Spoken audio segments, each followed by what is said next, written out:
Welcome to the Stay Grounded podcast, brought to you by JavaPresse Coffee Company. My name is Raj Jana, and I'm the Chief Brewing Officer here at JavaPresse, where we help people make daily happiness a priority using the coffee we love. I interview people from all walks of life to discuss happiness, success, fulfillment, and ways to infuse it all into daily life.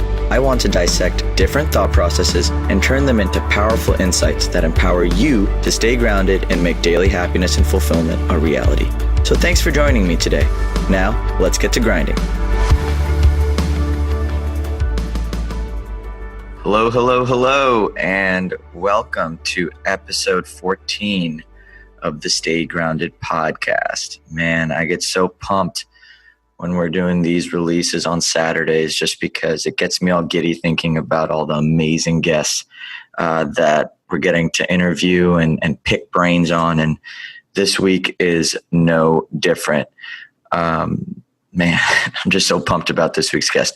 So this week's guest, I met him at a mastermind in the mountains of Connecticut.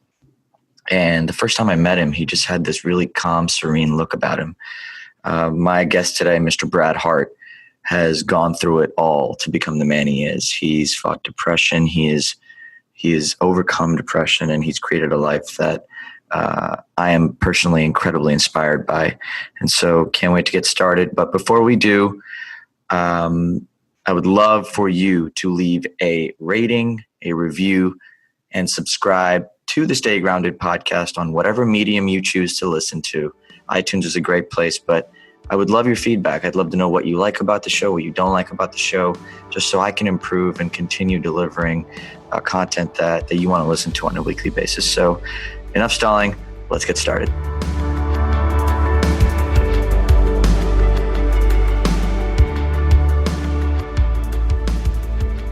Welcome, everyone, to another amazing episode of the Stay Grounded podcast. Oh, man, I am beyond excited for today's wonderful guest, a dear friend of mine, Mr. Brad Hart. How are you, my friend? Well, thank you so much for having me, and thank you so much for everybody for listening.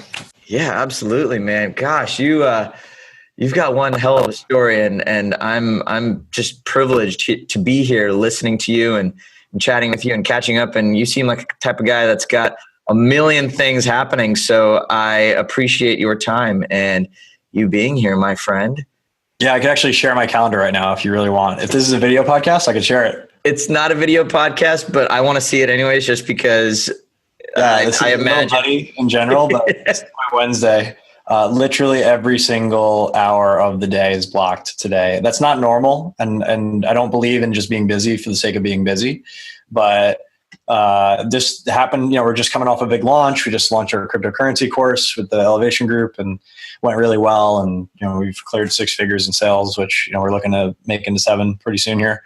So yeah, things are going great. And let's just start kind of from the beginning, I guess, and go from there. Absolutely. You can look at all the shiny objects that we have going on now and kind of overarch that with, it's not reality, right? The reality is I've worked my ass off since I was 12 years old to get to where I am today. And the reality is I've been an investor since I was 16, and people see the results of that consistent work and a lot of ups and downs, but they don't really know the story behind the man. And what I've learned from doing a lot of my own interviews and talking my own story and other people's stories as well is people respect you for your successes, certainly. And I've had a few of those. What they'll really relate to is your failures, because not everybody can relate to success. Not everybody's had success yet in their terms, on their definitions. But everybody's had failure.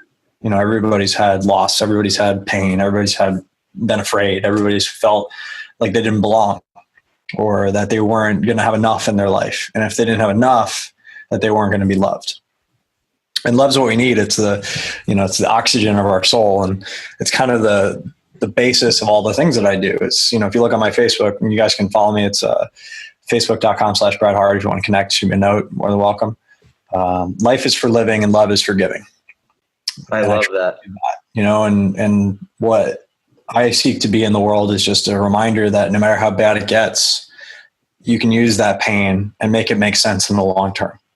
You can't always see it going forward, but you can look back and say, oh man, that makes a lot of sense in context, because we all have that pain. We all have that something in our life that just didn't come out all right. And for me, my story was pretty painful growing up. I was 2 years old when my dad got injured.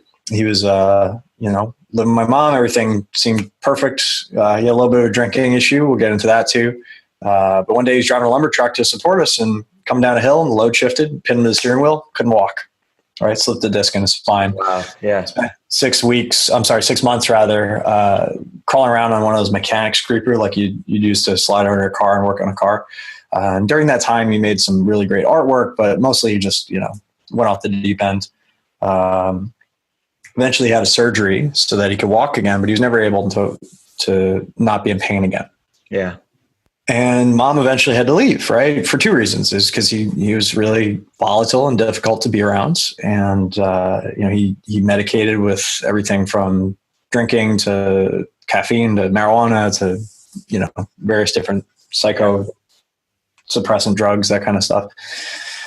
And she had to go and find a way to keep a roof over our head and make sure I was okay. So here I am, this little kid, 5 years old, staying with my dad, who, they stayed married on paper, so he would be on insurance and have benefits. So would I. Keep a roof over our head, and she had to go into the city and find work. I was out on Long Island at the time. We had a little bit of help, but not much. It was mostly Social Security and disability checks that we were cashing. And my dad could go out and fill the fridge with food every couple of weeks, but basically after that, I was on my own. I had to get myself up. I had to make sure I fed myself. I had to make sure that all the dishes were clean and the garbage was taken out and the lawn was mowed and all this stuff. Ever since I was a little kid. So, it was challenging, it was, and I felt abandoned. I felt lost. And one of the things is that my mom, kind of was a little overparenting before she left. And then there was no supervision whatsoever. So now I'm like, I can go out and play with all the neighbor kids. They'll be super nice. No, they weren't. They were bastard coded bastards with bastard filling, Yeah. For the most part, a lot of them became skinheads and assholes and murdered people and went to jail. And a lot of them are dead now. Yeah. So at that age, coming out of the house, just wanting to be a love bug and meet everybody, and getting stood up against the wall and kicked in the nuts as hard as I could until the adults came and intervened. How old were you? I was probably 6 or so at that time. Yeah, before I really got out into the world and saw what it was for my own self. And you make up a lot of stories about that, right? You make up a lot of stories about how people are and how they are. And I think the overarching thing, if you do like Landmark or Tony Robbins or any of these things, is like that was the moment when you realized that life was not what you thought it was. Yeah. And that can change and pattern a lot of things in your life that can create a lot of painful associations. And my association was, I don't belong, people don't like me, and I wasn't the biggest, fastest, strongest. So I had to learn to get really good with dealing with people, especially in volatile situations. You have a dad who's drunk and depressed and mercurial and, stays up all night and sleeps all day. And you got a kid who's alone, just feels utterly alone and has to take care of himself. You've got bullies and tormentors all over the place. I'm sure I'm bringing a lot of it on myself because I don't have a way to relate to people yet. But you get really good at it quickly and understanding and figuring out, okay, what does this mean and how do I make it as little pain as possible? And violence wasn't my answer. There's no way I was going to be violent to solve it. So I mostly tried to become as funny and as valuable as possible, which turned out to be really great skills later in life. Before I even really understood why they were going to be important, that was my survival mechanism. Yeah. It's only many years later that I'm able to kind of see all this for what it was. But at the time, I was just doing anything I could to survive, like anybody would. And I didn't feel like I had anybody to turn to. And that's why mentorship is so important to me now, is because I get to be there for people and hold them in that space. And I've been through shit that's probably way worse than most of them have been through. I started drinking when I was 11 years old, for example. My dad was sober at this point, but he kept beer in the house for guests. And I found that I had one beer and I felt really good. I had 2 beers. I felt really good. And then I was like, oh, well, how far can I push this? So I was 11-year-old kid. I had 7 beers in one night and got really, really sick, as you can imagine. Yeah. And then left it alone for a while, got back into it around 12 or 13, started smoking, doing that whole thing, hanging out with all the hoodlums in the neighborhood. And pretty soon I was a full-on alcoholic. By the time I was like 14, 15, I was getting alcohol every night. We had this kid who lived in town who worked at the local liquor store, and he would do the inventory. So basically he would bring bottles home and sell them to us for $5 or $10. And that was his little side business. So we were getting, handles and liters of rum and vodka and whiskey and every other thing as really young kids, like in patterning those, unfortunately alcoholic patterns very early. And then you add marijuana and all the other stuff into it. My whole, high school career was very up and down. I was a good student for a long time until that happened. And then it just kind of went off the rails. Brad, when did you feel like your childhood right now, it just seems like you're getting slammed left and right. When? Oh yeah, it doesn't stop. No, I know it doesn't. You haven't even gotten to the good parts yet. I mean, dude, I want you to continue the story, but I want to commend you just based on where you are right now. Like you've really transformed your reality, which is amazing to me. I'm grateful to know you, my man. Thank you. And it's a process, right? It's a transforming. It's not transformed. It's not over until I'm dead. Not yet. So thank you. And I want to acknowledge that everybody's on a journey and everybody's able to pull from that journey things that are meaningful to others. And I'm just grateful that I've done enough work now to do that, to be able to pull out these pieces and say, okay, this is what's happened. And I'll finish up the story and I'll kind of take some of the lessons and make it valuable for people as well, that are listening, and maybe if you are listening, you're hearing some of your own stuff come up, which I, take some time to be present with that, because I think there's going to be some breakthroughs coming. And it will mean something. It's not in vain. It's not random. It's not pointless. I didn't believe in God for a very long time. And one of the benefits or detriments of going to Catholic school for 8 years, which is where my parents ended up putting me, is like, oh, these people are going to kill you, which is true. Let's put you over here. You end up not being so Catholic, but I'm very spiritual. I wasn't for a long time. Right. So it's kind of funny to see my own journey on that, but picking up where we left off. So here I am now, 15, 16. It finally comes ahead with my dad. I remember we got a computer when I was 16. I'm sitting with my best friend at the time, playing on the computer, and I got hit in the side of the head as hard as, I'd ever been hit in the temple. And I nearly blacked out and fell to the floor. And it turned out my dad was drunk and decided to take it out of me. So, if my best friend had not been there, I would have killed him that day. I was ready to choke him to death. I was so angry at him at that moment that I was ready to end his life. So he stepped in and intervened. Luckily, he was bigger than both of us. This guy, I would always make friends with the bigger kids as best I could. But he did go to jail and he did, get his shit sorted out. And there was a lot of pain around that. I had to leave home. So I didn't want to move with my mom. I was still mad at her. I couldn't live with my dad. That was a whole thing. Couldn't stay at home by myself. And what did I do? I got in my car and I lived in it. And I started going and showering at school and then, just trying to keep some semblance of normal life going. And by the way, I'm in this wealthy, affluent East End, private school, and I'm the poorest kid there, by far. So I've got this $400 hoopty that I bought from my neighbor. It's got dented quarter panels. I'm living in it. I'm showering in the locker room. It didn't take long for people to start telling stories. And one of the stories was, what the fuck? You homeless now? What's happening? They always knew I was a fuck up, but they didn't know the extent of how bad it had gotten. Yeah. So one day the coach, Coach Jarowski was his name, who did a lot of, Polish influence in the school I went to, came up to me and said, Brad, what the hell's going on with you? And I told him finally, and he's like, all right, we got to sort this out. So I ended up moving in with my mom and, finally relenting to that, because I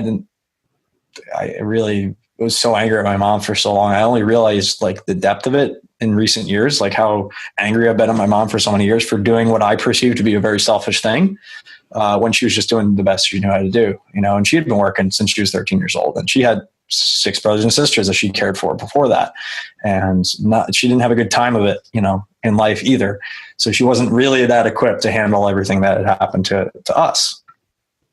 And I was the only kid, and I just kind of got the brunt of that. So seeing it from her perspective really helps, and getting out of my own shit and just, dissolving the ego around that stuff was really helpful. But this is all stuff that I didn't really start to sort out until my mid to late 20s. I'm 32 now, and I'm looking back on my view of the world at that time. It gave me a passion and a desire to make a lot of money. I was going to be wealthy. That was it. That was going to solve all my problems. And I committed to wealth since a very early age. As soon as I realized that money could solve or ease the tension on a lot of the problems, I became an entrepreneur accidentally. Our mower broke one day, and we had to get it fixed, right? And I didn't have any money, the stuff that I apparently needed to make that happen. So I went to my neighbors and I said, hey, can we borrow your mower? I want to finish mowing the lawn, but also, can I mow your lawn? We give me some money for that. They said, all right, I'll get paid $20 for that. Cool. I was a plumber's apprentice. I worked on a shooting range. I just did every odd job you could possibly think of to get money, and marketed my services and went out and fulfilled the services and just did all these things that I didn't know what they were at the time, but I was running a little business. Yep.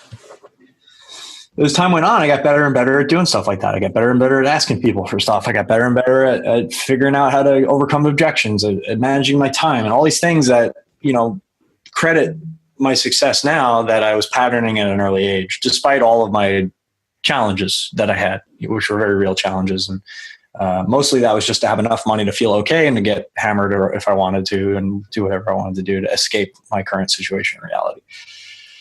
And it wasn't until I finally had enough pain, because I went through this whole cycle of making money, and I don't want to get this to be a money podcast, but we've got multiple businesses. I've run hedge funds. I've made $1 million in a month. I haven't found satisfaction and fulfillment there, but that is the end result of focusing on generating money and ways to generate money for 10 years, is that you end up making a lot of money, and it doesn't solve all your problems. And you feel just where you started. You feel just as miserable, except now you have money to amplify that misery. Yeah.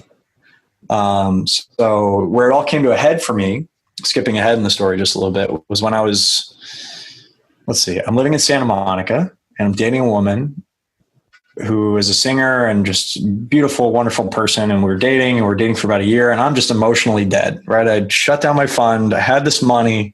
I'm living the life. I have the ocean view, the beautiful life, the girlfriend, the whole thing. I think everything's great. And it was, yeah. Except I'm dead inside emotionally. I got nothing. I can't figure out why. I just, hey, I'll figure out the next thing, whatever it is. I don't know why I'm not fulfilled. I don't know why I'm not satisfied. I know now why that was, but I didn't at the time.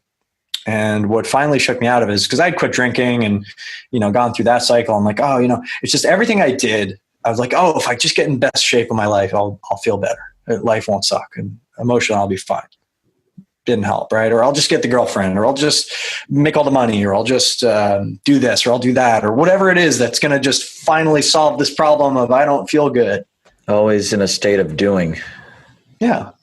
And I did all those things, and none of them made me feel good. Yep. And I couldn't figure out why, and I wasn't particularly in tune with my emotions, and I would just kind of write it off to be like, it's not that, it's this next thing, and this next thing, and this next thing. And I'm spending all this money on personal development. I'm going on all these trips and joining on all these masterminds, but I hadn't had that moment of hitting bottom, right? That hitting bottom that's forwarded by, and because alcohol had been eliminated. Like I saw my best friend, I saw my dad, I saw the people in my life who had died from drinking, and I'd quit just for fucking miraculous reasons. Like I had those patterns. I don't like calling myself an alcoholic. I don't believe in labeling yourself, and I may, that may spur some ire from some of the people who believe that's the only way to get past it. But what worked for me is not I wouldn't say that's the 99% use case. I would say that's the 1% use case. I was able to just quit for 30 days and then spread that out to 18 months. And what came to a head was I was dating this woman for 12 of those 18 months. For 6 months before that, I hadn't drank.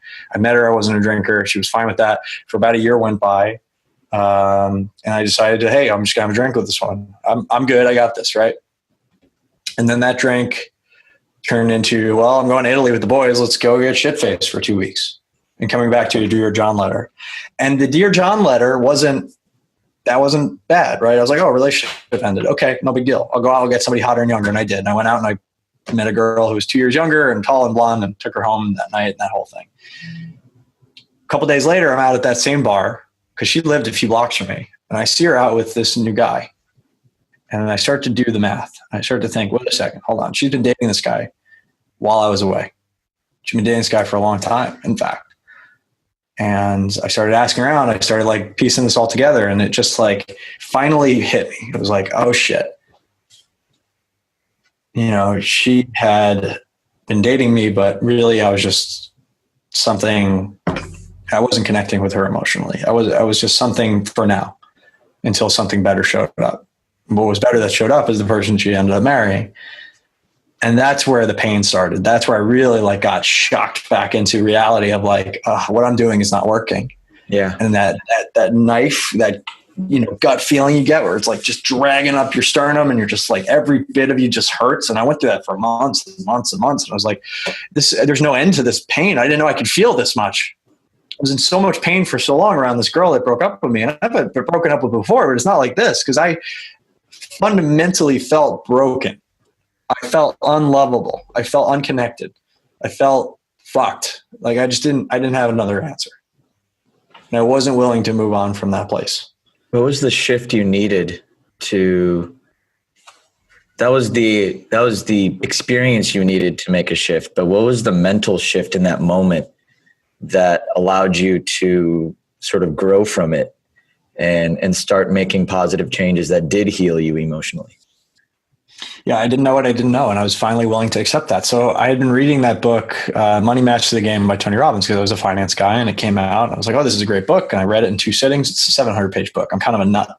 And I made an hour-long video for my friends and family about it. I'm like, there's some great stuff in this book, stuff that's never been shared before, not because Tony's the master, and he'll say that, but because he has access to the masters, right? The Paul Tudor Joneses, the Ray Dalios. I've got his book right here. I'm always geeking out on it, Principles.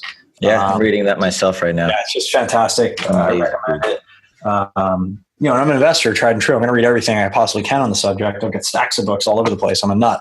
But just having that opened the door to Tony, because I had his book on the shelf for 8 years. I just kind of read a few pages, put it down, didn't really get it.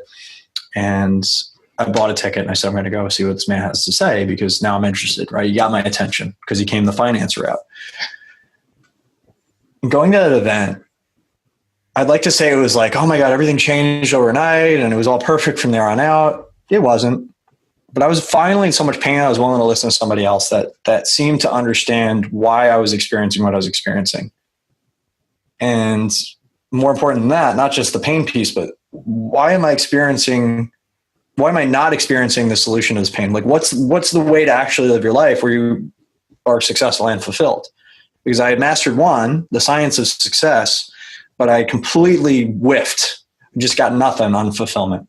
And it was getting more and more and more painful. And I just wasn't willing to live my life that way anymore. I'm like, I'm young, I'm smart, I've got money. What the fuck? I can't figure this out. There's plenty of people around me that have been saying, Brad, go to Tony Robbins. Brad, go to Tony Robbins. Go to Landmark. Go to this, go to that. And I'm like, yeah. But finally I was willing to listen because I had enough pain in my life to be like, okay, maybe they know something I don't. They know a lot of things I don't, but maybe they know something I don't. was my, caveat at the time. I was willing to, admit that. So I go to UPW, which is, if you guys aren't familiar with Tony Robbins, Unleash the Power Within. And something just cracked open. Like I did the Dickens process. I did all the exercises and just something about being in that environment and feeling the way I felt. I was like, I got to keep here. I got to stay here. So I kept investing, kept buying all their programs. I ended up going to 10 of them to the date. And that was a little over 3 years ago now that I started down that path. And, Tony Robbins isn't the right fit for everybody, but for me, it was life-changing because it finally gave me the peak performance tools, the understanding of how my brain is wired, the understanding of my emotions, my neurology, my intelligence, my physical body, and how every human being is wired. And then how our values shape into that and how our needs shape into that and how we value those needs. Like I was a total narcissist, basically, and I still am. I still have narcissistic tendencies. I'm okay with that. I accept that. But now it's balanced with a lot of knowing and understanding about how I can use that for the benefit of more than just myself. Brad, I want to just ask a quick question on that note. You've had a lot of mentors throughout your time. Your coach when you were in high school, Tony at this stage in your life. How do you... I think a lot of people, including myself, don't go out and seek mentors just because I don't know what I'm looking for. Do you have any insight on that concept of how you can kind of cut the time between getting the help you need versus knowing who you need to get help from? Yeah, and this is actually a bigger conversation because here's something I know that I didn't know before all of this. And I actually didn't learn this until about 1.5 years ago. I wish I learned it 10 years ago. So I'm just going to cut to the chase for you guys. Different entrepreneurs and different types of people and different types of investors, they have different, you know that already, right? There's different personality tests that elucidate these strengths. the one that really did it for me and made me understand why I'm so good at what I do and how this will relate to you, because it's my natural strength and it might not be your natural strength, or it might be, I don't know, we can take the test and find out, is this wealth dynamics, right? And I just break it down to, are you good at ideas? Are you good with people? Are you good at timing? Are you good at numbers? You can be good at 2 of those 4 things if you're like kind of in the cusp between 2, but nobody's good at all 4. And the reason we can win in entrepreneurship is because we can surround ourselves with people who balance us out where we're weak. So why does that matter? A couple reasons. I'm naturally good at attracting people, talent, managers, mentors, all of that. I'm 100% focused on that because that's what I'm best at. I've also learned that you need somebody who is a good mentor for you, because the worst thing in the world is to have a mentor who will give you their strategy that's worked for them objectively, but their strength is different than yours. So when you go to implement that strategy, it won't work for you. And you need to have that ability to understand that going in. Is like, if you're more like me and you try to get mentored by Elon Musk or Richard Branson, they can give you the best strategy in the world, but they're an ideas guy. And their strength is ideas and living up there, where you might be a people person. So my strength is not what I know, it's who I know. And asking that question is like, okay, I'm clear on what I want. I'm clear on why I want it. The how is easy for me because I just find the person. I don't need to know everything if I know everybody. So my strength is not going out there and saying, I've got the best system or the best idea or the best timing even. It's going out and saying, I know the right people. I can assemble that team and I can incentivize that team. I can lead that team. I can rock that out. So to summarize, focusing on figuring out what you're good at allows you to find the right mentor for what you need and at the time you need it. And you can ask people who are good with people. That could be your first step, right? It's like, I know I'm good at this. I know I'm looking for this. And you can use that language, right? So Roger James Hamilton, who did wealth dynamics, I really recommend that test. There's 8 different types of entrepreneurs. And, again, ideas, people, timing, numbers is just a shorthand for me to explain it to people. But he has 8 different types and they have all different strategies. And, somebody like Warren Buffett is not going to be successful the way that somebody like Tony Robbins or Oprah is. So if you're an Oprah or Tony Robbins type, you want more of that kind of mentor. And if you're a Warren Buffett type, you want more of that kind of mentor. But they're opposite sides of the spectrum. Same thing as Mark Zuckerberg versus like Donald Trump. They're going to approach problems and win very differently, but they're both winning in their way, right? But one is not going to use the other strategy and vice versa to win. Curious question. With all of this talk, like just the concept of self-improvement and everything along those lines, I've always felt like there are fundamental things that are a part of everyone's life that you can channel and use at different moments. Like, for example, gratitude. Simple principles like practicing gratitude or appreciation or spreading love. I mean, these things like this. How does this show up in your own life on a daily basis? 2 sayings. So appreciation, what you appreciate appreciates. It's a vibrational thing. 100%. And a grateful heart is a magnet for miracles. I borrowed that from Mike Shervikov. I'm on the board of his foundation, the Greatness Foundation. We do house builds in Mexico and Syrian refugee camps. We work in camps and displaced people and hurricane relief, Haiti, all kinds of different stuff all over the world. And you can check us out, greatness.ngo. I'm on there, and we do house builds pretty often. We're doing another one in March down in Mexico. People are living in dirt. We build them a house. 2 days later, they're in a much better place to care for themselves and their children. So that real impact, right? And what I've learned is that until you have a mission and a purpose that is bigger than yourself, you won't, you'll whiff on all that other stuff. You really will. Like, it's because life supports that which supports life.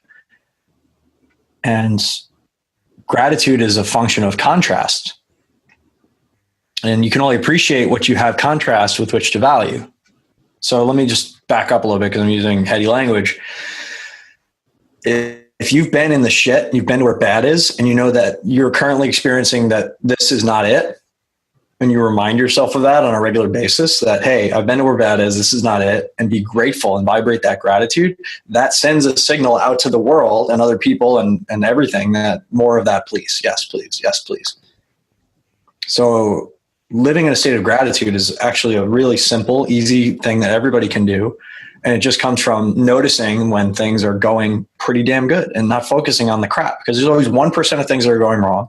This is the problem with the news today, is they focus on the 1% of things that are going wrong on any given day and not the 99% of things that are going just fine. Or even amazing. Right? And your level of which you can experience gratitude is like working a muscle. Yeah. Right? You're not going to go and lift the 300-pound bar of gratitude on the first day. You start out with the little 5-pound dumbbells and you work your way up. But the profound sense of gratitude I have is a sense of contrast between my life then and my life now. It's a whole different life. I live in a 5-bedroom house looking over the ocean. I work with amazing people that serve at a high level. I get to impact thousands, if not millions of people with my work. My articles have been read 1 million times. The Make More Marbles movement and mission and message is connecting with people on a level that I never even realized when I started that it would. People are writing into me saying I saved their life on a weekly basis with the alcohol and depression posts and the things that I post up on a regular basis. Not because I'm so great. I don't want to impress you. I'm not looking to do that. I want to impress upon you that I started out really fucked up and I found a way to make that work for us. For other people. Not for me, for us. I love that. And that's such a powerful concept because it alludes to the power that acknowledging your truth and acknowledging who you are is the best gift you can give the world. Because by showing up as your best self, you allow other people to show up as theirs. How does that resonate with you in what you've seen and what you've experienced? Yeah, man, I'll borrow this straight from Tony. A leader doesn't create more followers, they create more leaders. I've reached my capacity for what I can do as a function of me actually doing it. So now I need to get leverage. How do I get leverage? Well, I got 24 hours in a day. I want to leverage my time by working with people. I'm not good at lighting fires like Tony is. I'm not good at, doing that. I can bring people. I brought 47 people the last UPW. I got tickets for the next one. If you guys want to come VIP and do the mastermind day and the whole thing, just reach out to me and I'll get you a ticket. And we get the best rates and all that. I don't do it to make money. I do it to transform people because I know that Tony can make an environment and has a skill set that I don't have. Once that fire's lit, I can throw gasoline on it. I'm great at mechanics and systems and putting the right people in the right places and making sure the team wins. Absolutely. I don't start fires. I throw gasoline on them. So, understanding where you're great and where you're not great and being really clear and upfront and vulnerable about that is the first step. It really, really is. And that takes time to figure out. It just does. It's not an overnight process.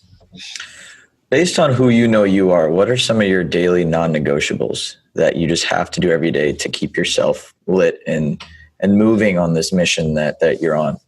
Yeah. And again, Tony, this is UPW 101, the Triad, right? It's what you're doing with your body is half of the battle because we are physical beings. We think it's an intellectual thing. Oh, I get that intellectually. Do you get it where it's wired and fired in your body so many times that it's a habit? You don't even think about it. That's the piece you're looking to get to. So what are you doing with your body? What are you focusing on? And what language are you using? That's the Triad, right? If those 3 things are on point, your emotional state is high. And emotional state, just like gratitude, it's a muscle. You got to build it, right? I don't wake up feeling great every day. Far from it. But I have a process that gets me into a great physical and emotional state every day. I don't not work out every day. I don't not fast every day. I don't not drink a cup of coffee every morning. I don't not read every morning. I don't not, neglect any of these various things that allow me to get into the right state. Most people wake up, they were right on their phone. They are watching the news. Whatever shows up. Whatever inbox fire is there, they're not ready to handle it. And they get sucked into the day and they spend the entire day reacting from a place of high cortisol, high stress. And as soon as you have high cortisol, high stress, your prefrontal cortex shuts down. That's what makes you human versus a reptile or a monkey.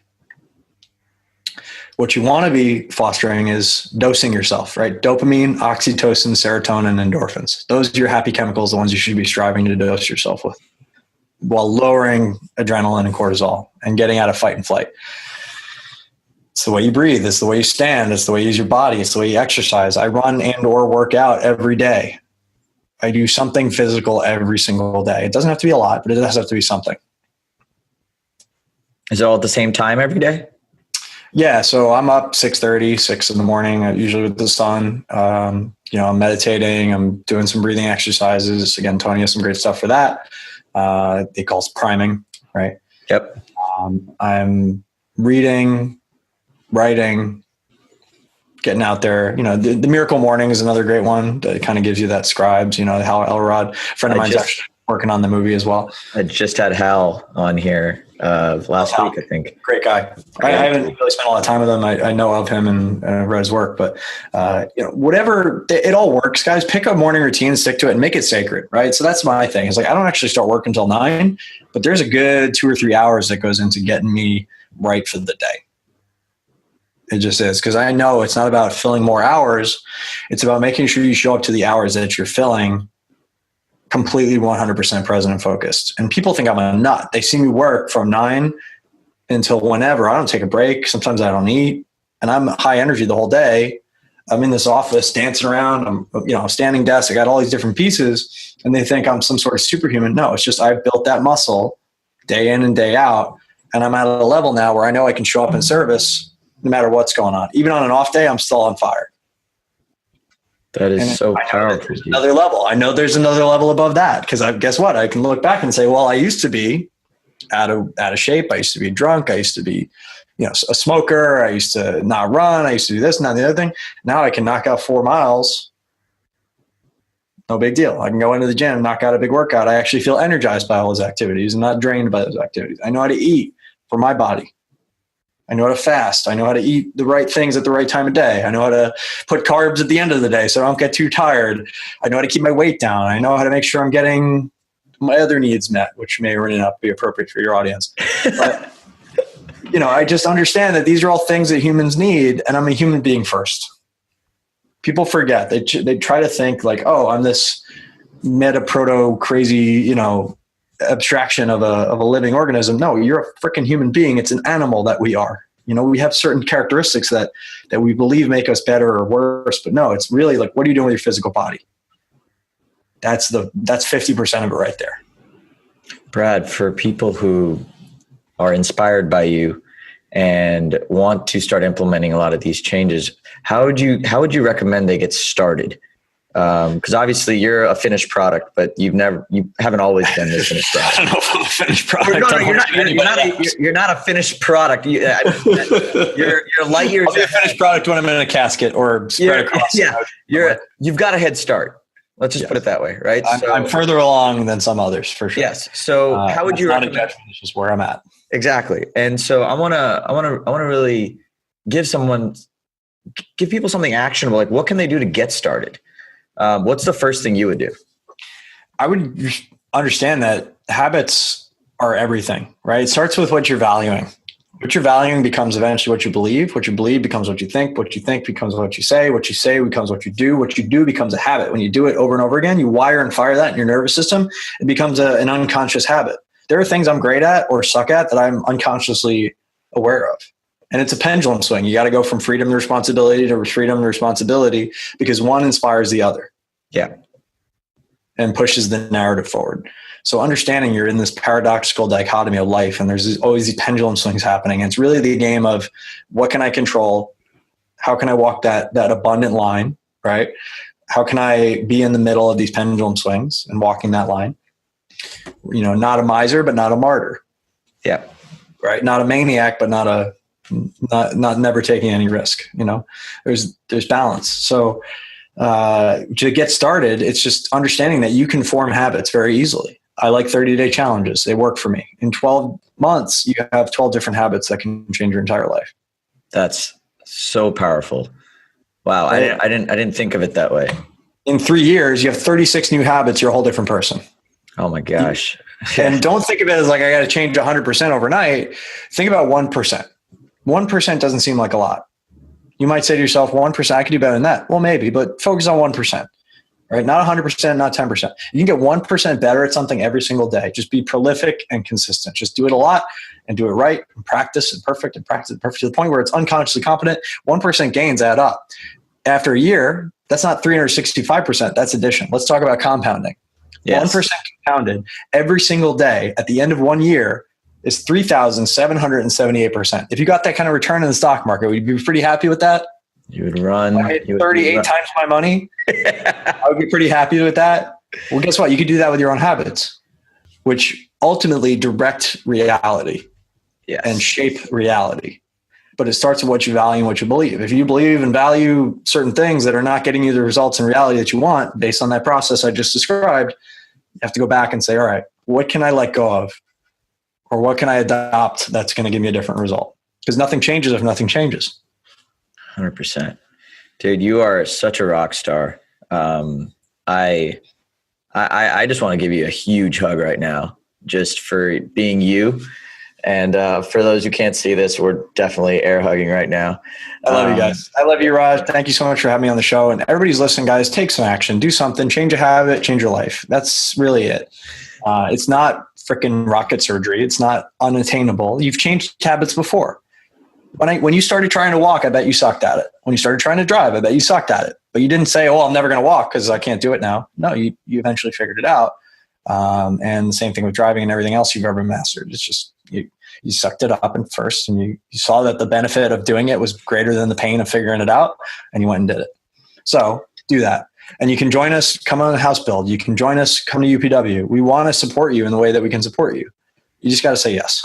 And the rest sorts itself out, I promise. Brad, where do they find out more about all these amazing initiatives you're doing, and how can they be a part of your world, man?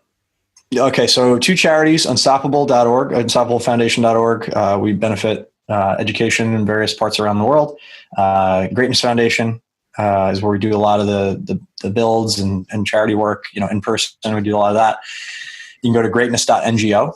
is the best place to check that out. You can check me out on Facebook, facebook.com/Brad Hart. You can go to makemoremarbles.com. That's my home on the internet where I have all my podcasts. I actually run a podcast. We've had CEOs, best-selling authors, people, billionaires, unbelievable people on the show. It's just incredible. And I get to walk them through and hear about their journey and get the key takeaways that they've found and stuff you can implement in your life like right now. It's really valuable, actionable stuff. And it's all free. It's on my website. You can check it out. I'd love to hear from you if anything has impacted you in some way. And most importantly, I'd love for whatever you learn to be taken and put out into the world as well, because I believe that we can collaborate towards winning. We can't compete towards winning. I don't believe in competition. It doesn't work anymore. We live in a world where we need to collaborate now to make more marbles, not just grab for the marbles that are already there, because we're going to kill ourselves. Humanity is going to die if we keep competing with each other.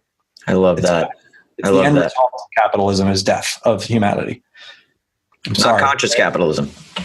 Right. Well, it's triple bottom line, right? So we got to start thinking not just terms of profit, but people, planet, and profit. Yep. Nature doesn't have a balance sheet, but if it did, it'd be in the red right now. And we can't do what we're doing.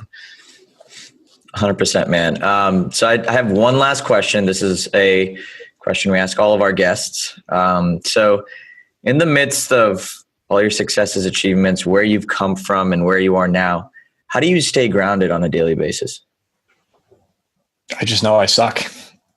There's always something I suck at.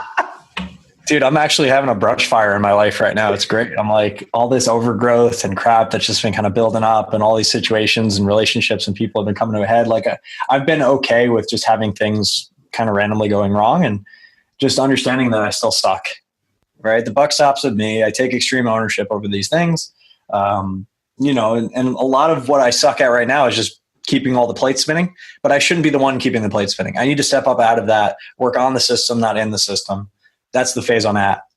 And you can get there too, but I had to suck at other things for a long time to get to the place where I could now suck at this. Sucking at running 3 companies, sucking at being on the boards of 2 charities, sucking at having healthy relationships and doing the things that I need to do, and making sure that I'm playing an A gang with A players and not, trying to make strong moves from a place of weakness either. I love that you're okay with sucking.